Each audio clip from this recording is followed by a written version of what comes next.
पिछला previous class में मैंने आपको पढ़ाया था एपस्ट्रॉफी एस और ऑफ का यूज, है ना। आज मैं कुछ एक्सेप्शन के बारे में आपको बताऊंगी कि किस तरह से आप ऑफ के जगह पर भी कभी कभी एपस्ट्रॉफी एस का यूज नॉन लिविंग थिंग्स के साथ आप कर सकते हो। तो अभी देखो कि किस तरह से आप नॉन लिविंग थिंग्स के साथ भी एपस्ट्रॉफी एस का यूज किया जाता है। आप कुछ एक रूल लिख लें। कभी कभी नॉन लिविंग थिंग्स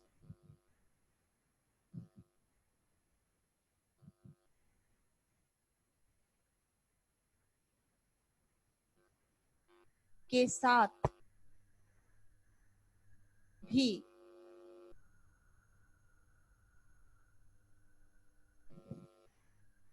एपस्ट्रॉफी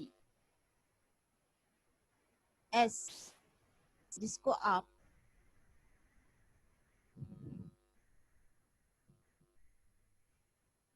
का यूज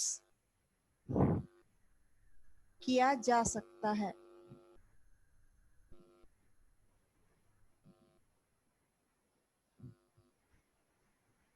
ये एक्सेप्शन है, आप इसको एक्सेप्शन में डाल दें। एक्सेप्शन का मतलब क्या? अपवाद। एक्सेप्शन का मतलब अपवाद, क्योंकि आप जनरल हमने यूज में बताया कि आप हमेशा लिविंग थिंग्स के साथ के बाद अगर का के किया जाए तो आप एपस्ट्रॉफी एस का यूज करें। लेकिन अभी मैं बता रही हूँ कि नहीं, नॉन लिविंग थिंग कुछ कंडीशन में नॉन लिविंग थिंग्स के साथ भी आप एपस्ट्रॉफी एस का यूज कर सकते हो। तो वो क्या क्या नॉन लिविंग थिंग्स हैं? तो देखिए, मैं कुछ एग्जांपल्स देती हूँ। जैसे ट्रेन के पहुंचने का समय, ट्रेन के पहुंचने का समय, समय देखिए, ट्रेन शब्द जो है वो नॉन लिविंग थिंग्स है, पर आप इसको ऐसे लिखते हो, इसकी इंग्लिश लिखते हो trains arrival time, trains arrival time.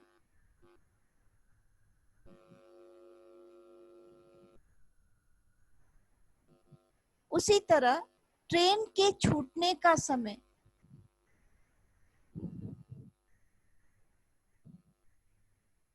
का समय, trains departure time.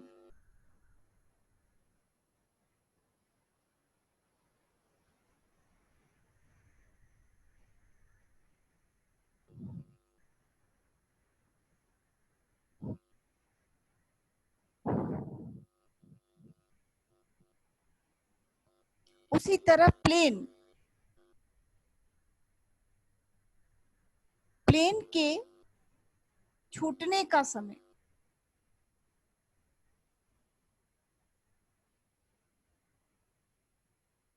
Planes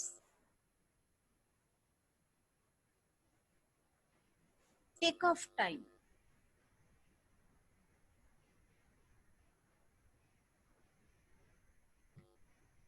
plane के आने का समय,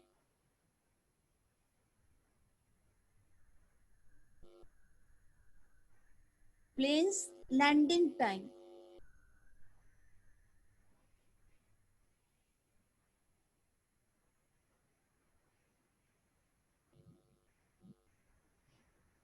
इस तरह से आप शिप्स, जो पानी वाले जहाज हैं, उनके लिए भी आप कर सकते हैं। शिप के आने का समय, शिप के पहुंचने का समय या आने का समय।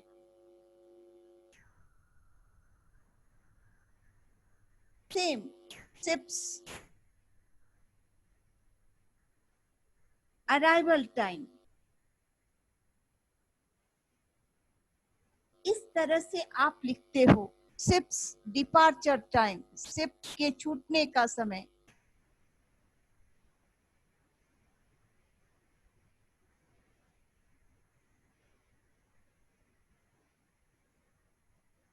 ships departure time.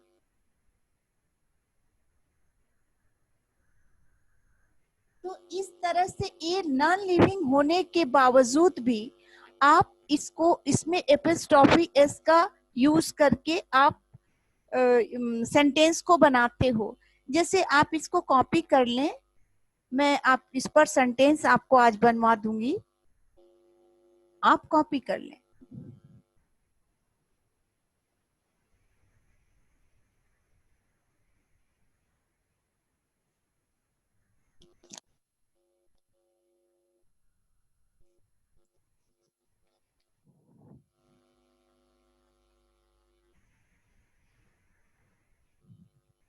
ठीक है, लिख लिया आपने? अब देखिए मैं इस पे कुछ सेंटेंस बनवा देती हूँ आपको, और प्रीवियस क्लास का भी कुछ आज आप रिवीजन कर लें ताकि आप कंफर्म हो जाए। और इंट्रोगेटिव सेंटेंसेस भी कुछ बनाए इस पे। जैसे देखिए मुझे ट्रांसलेशन बनाना है, गाड़ी के आने का समय हो गया है।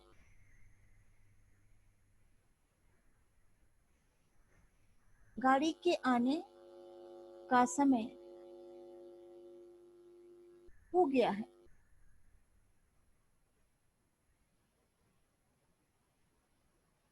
आप इट इज से बना सकते हैं, it is trains arrival time. ऐसे आप सेंटेंस को, बाकी सभी सेंटेंस को भी आप इसी तरह से बना सकते हैं। इंट्रोगेटिव में बनाना है तो इज एम आर को क्या करना है, बाहर करना है।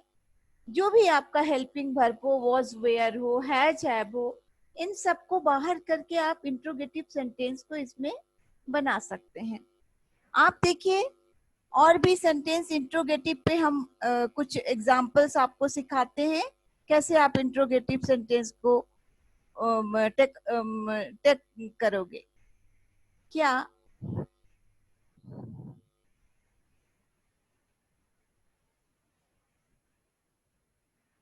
नदी का पानी मीठा है?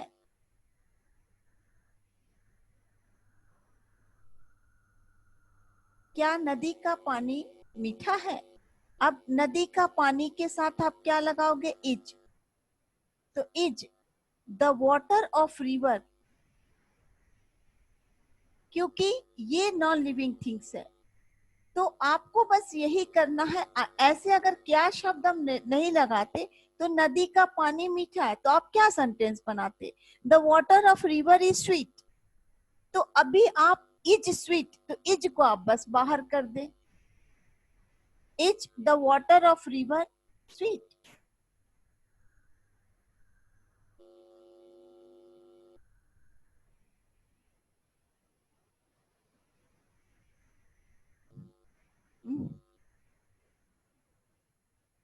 Sorry, is the water of river sweet. इस तरह से आप सेंटेंस को बना सकते हैं, जहां आर का है, जहां वॉज का है, जहां वर का है। जैसे आपको लिखना है, क्या स्कूल के बच्चे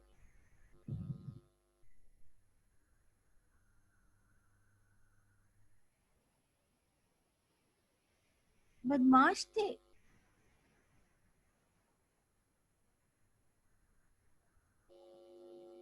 अब स्कूल के बच्चे नॉन लिविंग थिंग्स है, बच्चे प्लूरल नंबर का है, तो इसके साथ आप वर्ब का यूज करिएगा क्योंकि पास्ट टेंस में है। तो आप वर्ब को ही, इंट्रोगेटिव है तो आप वर्ब को बाहर कर लीजिए।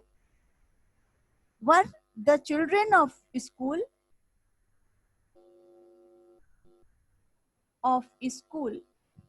नॉटी।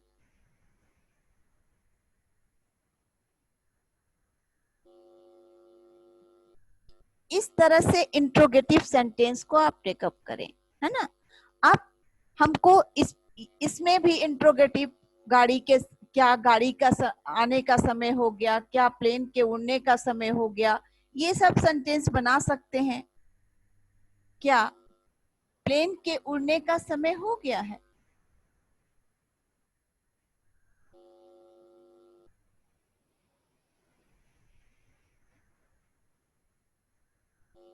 हो गया।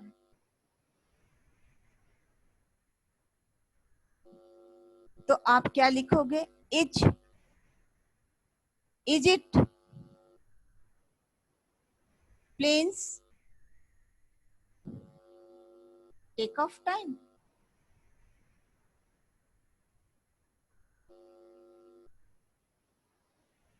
तो इस तरह से आप सेंटेंस को क्या करें, बनाएं, है ना। तो मैं कुछ एग्जाम्पल्स और भी लेकर के आपको सेंटेंस मेकिंग करा दे रही हूँ, आप इसको कॉपी कर लें।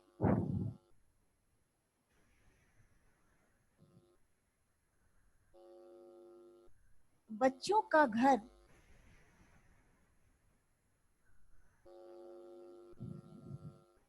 रांची में है।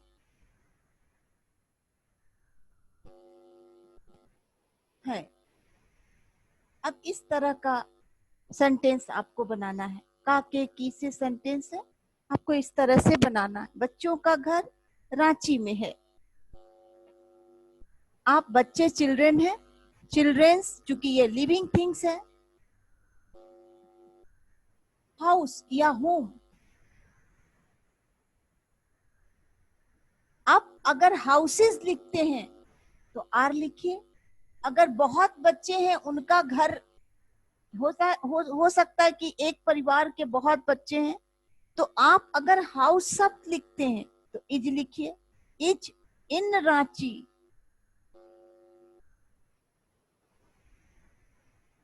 इस तरह से सेंटेंस बनाइए का के की पर।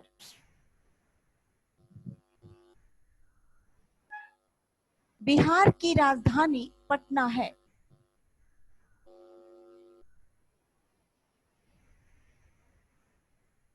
पटना है।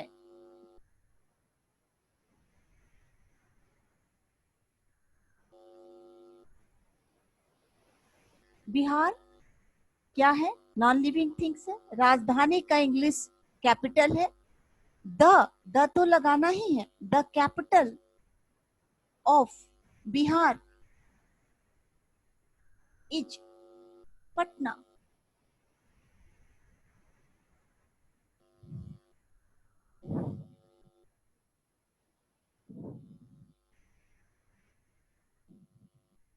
राम के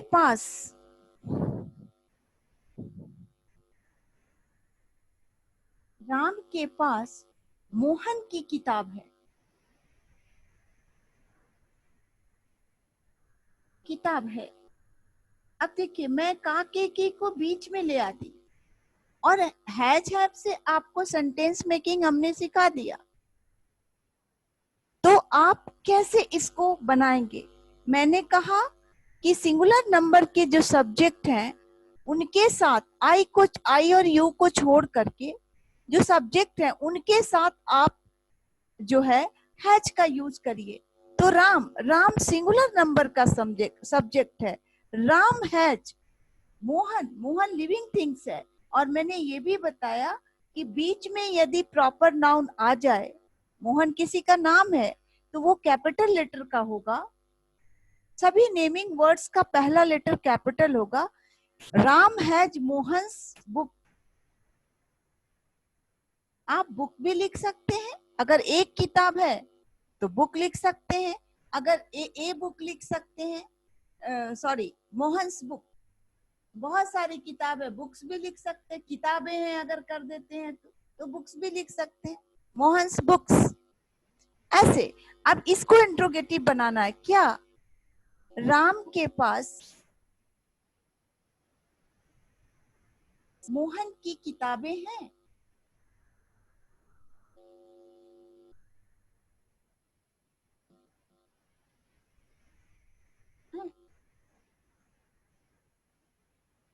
अब मैंने कहा कि इस हैज हैव वाले सेंटेंस को आप इंट्रोगेटिव बनाते समय हैज हैव को बाहर रख करके भी कर सकते हैं और डू डज का भी यूज कर सकते हैं। कि किसके साथ डू और किसके साथ डज लगाना है ये भी मैं प्रीवियस क्लास में आपको बता चुकी हूँ। तो देखिए, अब हम हैज को अगर बाहर करके आप बनाते हैं तो has Ram Mohan's books. Interrogative. अगर आप डज से बनाते हैं, does Ram have Mohan's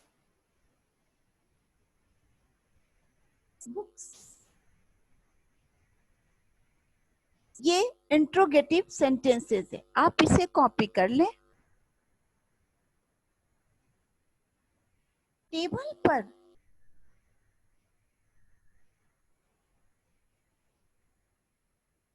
table पर दीपक की कलम है। अब देखिए, हमने बताया था कि कौन से सेंटेंस को देयर इज देयर आर से शुरू करें। वैसा सेंटेंस जिसमें शुरू में प्लेस रिप्रेजेंटिंग वर्ड्स हो, जैसे टेबल पर, छत पर, मैदान में। इस तरह का अगर वर्ड आपको यूज किया जाए जिसमें कि जिससे आपको प्लेस का संबोधन हो, प्लेस का के बारे में बताया जाए, स्थान के बारे में बताया जाए, तो उस सेंटेंस को आप कोशिश करें देयर इज देयर आर से शुरू करने के लिए, तो वो बड़ा इजी सा होगा। देखिए, टेबल पर दीपक की कलम है। अब की कलम है, एक कलम है, तो देयर इज से शुरू करें। There is Deepak's. अब चूंकि ये लिविंग थिंग्स है, पेन ऑन द टेबल।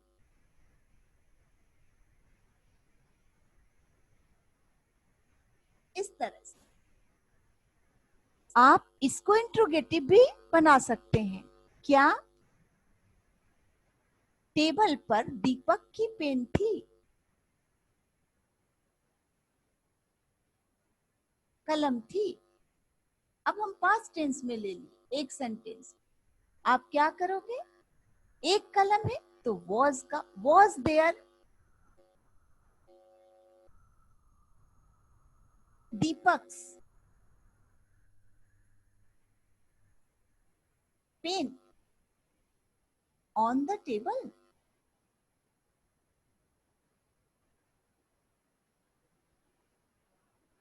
इस तरह से देयर इज और देयर आर से आप सेंटेंस को भी जोड़ सकते हैं जो ऑफ से जुड़ा हो और एपिस्ट्रॉफी एस से जुड़ा हो। अच्छा, एक बात और भी ध्यान रखिए, अगर एपिस्ट्रॉफी एस से जुड़ा हुआ जो वर्ड है उसको आप चाहें तो ऑफ से भी जोड़कर बना सकते हैं, वो जो है ऐसा नहीं है। लेकिन नॉन लिविंग के साथ कुछ एक्सेप्शनल केसेस में ही एपिस्ट्रॉफी एस लगता है, एपिस्ट्रॉफी एस का यूज करते हैं। ऐसे नहीं, ऐसे इन जनरल ऑफ से ही उसको जोड़ा जाता है। लेकिन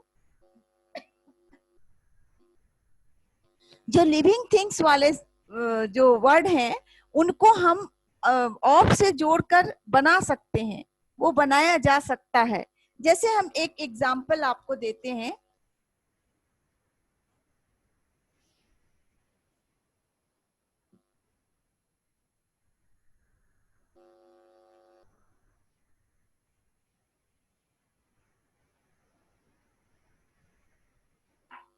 मेरे भाई का स्कूल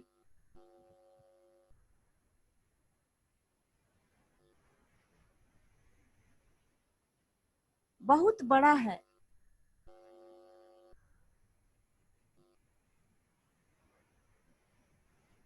आप आप ऐसे इन जनरल इसको ऐसे बनाइएगा, my brothers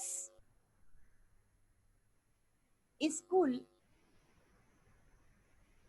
is very big. आपको जो सिखाया गया कि आप लिविंग थिंग्स है तो आप एपिस्ट्रॉफी एस का यूज करें, लेकिन कभी कभी ऐसा बनाया जा सकता है। द स्कूल, मॉडर्न इंग्लिश में कुछ छूट दी गई है, the school of my brother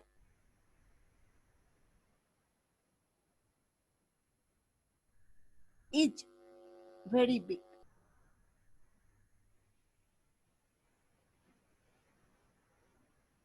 तो इस तरह से आप अपना कंफ्यूजन दूर करें और सेंटेंस को बनाने का कोशिश करें, बहुत सारे बोलने का भी प्रयास करें, जिससे आप बहुत कुछ सीख सकते हैं, प्योर इंग्लिश लिखना सीख सकते हैं, मतलब ग्रामेटिकल कम मिस्टेक कर सकते हैं अगर आप स्टेप वाइज स्टेप इसको सीखते हैं। तो मैं अब नेक्स्ट डे से नेक्स्ट टॉपिक पढ़ाऊंगी। आज बस इतना ही। अगर आप मेरा वीडियो रेगुलर वॉच करें, अगर आपको पसंद आए तो आप इसको लाइक शेयर और सब्सक्राइब करना ना भूलें। Thank you very much.